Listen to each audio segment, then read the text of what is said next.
আমি তো আবার বলছি দাদা, আমি পারলাম না, আমি পারলাম না। আসলে আল্লাহ, তুমি ফিলিস্তিনে বলো। আমার বিশ্বাস জেরুজালেম ইসরায়েলের রাজধানী হবে না, জেরুজালেম ইসরায়েলের কবরস্থান হবে, কবরস্থান হবে, কবরস্থান হবে। চাচা বলি সকলে মিলে ঈদ এখুগা তোর মাঠে কি নাই? আর আজকে তোর ব্যথা লাগবে না, সামনে তোর এই গামছা জড়াই দিছি। তোর মাইক কই? মাইক আমি রডে বসলাম, রডে বসলাম, ভয় লাগে।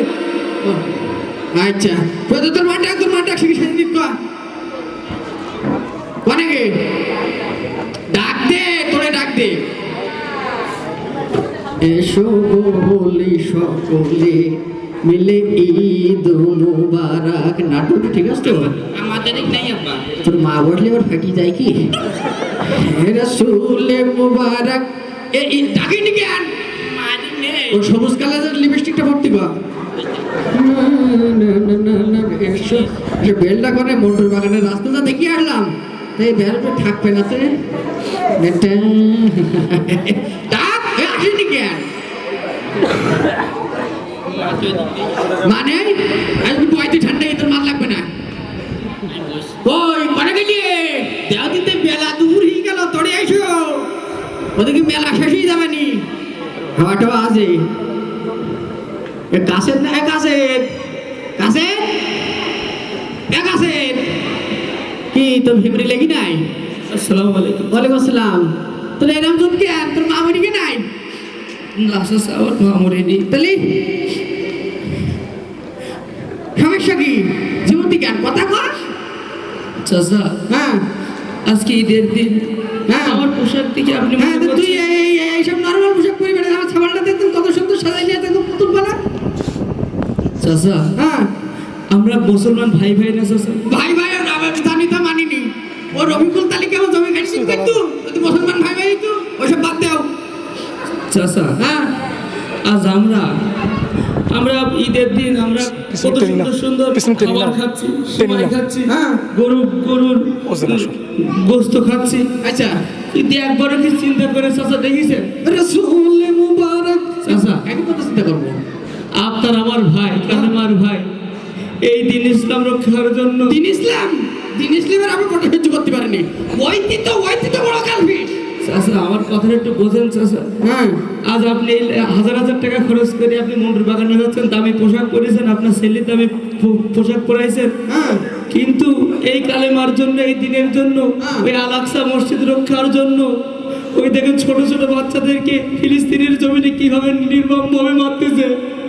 আপনি দেখেন তাদের ঘরে থাকতে হচ্ছে না দাদা, তাদের ঘরে বউ ছেলে মিলে বাচ্চা কাচ্চা গুলো সব বোম মেরে উড়ে দিয়ে হচ্ছে।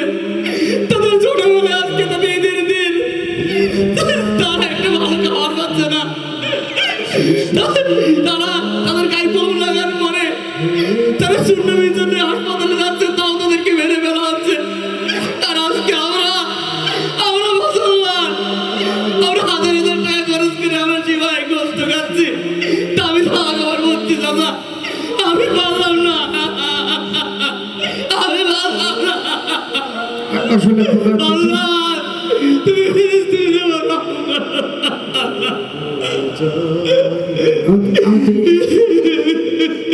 এইভাবে ভেবে দেখিনি খোকা কোনোদিন। খোকাই তোর মা যে বলি সাজাগোজা করতে পারে, যা তোর মা আজকে নামাজ পড়েছি ওই পর্যন্ত শেষ। আমাকে মুসলমান এবার এখন ঈদের দিনে কি কে আনন্দ? কি স্যার, দেখেন আমরা ঠিক যে সময় আজকে আমরা আনন্দ করছি, সেই সময় কিভাবে তারা নির্মমভাবে মারতেছে। হ্যাঁ। এই জন্য চাচা আনন্দবান, আপনাকে আমাকে আর শপথ দিতে হবে এই দিন ইসলাম রক্ষা করার জন্য ওদের ময়দানে দান মুবারক হারিয়েছিল আমার আল্লাহ রাসূল। এই দিন ইসলাম রক্ষার কালেমার দাওয়াত দেওয়ার জন্য বদরের প্রান্তে রক্তে লাল হয়েছিল আল্লাহ রাসূলের সোনার সাহাবীরা। আল-আকসা মসজিদ রক্ষার জন্য, এই ইসলামের জন্য, কোরআনের জন্য হাজার হাজার হাজার হাজার লাখ লাখ মানুষ তারা মরতেছে। এই জন্য আমরা দেখিনি ওহুদ, দেখিনি চাচা বদর, কেমন করে তারা শহীদ হয়েছিল। কিন্তু আল-আকসার জন্য, এই মুসলমানের জন্য, কোরআনের জন্য আরেকটি বদরের ডাক যদি চাচা এসে যায়, আমরা তার জন্য রাজি আছি। একবার হাত তুলে অন্তত আল্লাহকে দেখাই চাচা, এই জামা কাপড় সব খুলে আমরা মনে মনে শপথ গ্রহণ করব আজ 57টা মুসলিম কান্ট্রি যদি এক হয় আমার বিশ্বাস জেরুজালেম ইসরায়েলের রাজধানী হবে না, জেরুজালেম ইসরায়েলের কবরস্থান হবে, কবরস্থান হবে, কবরস্থান হবে চাচা। ঠিক এবার আপনি বুঝতে পারছেন? বুঝতে পারছি খোকা, তাহলে আমার ভুলে গেল খোকা। আমি তাহলে নতুন জামা কাপড় আর পরবো না, আমি তাহলে আর চলে গেলাম। পরবো না। হ্যাঁ, তো চাষি চেয়ে তাহলে আমি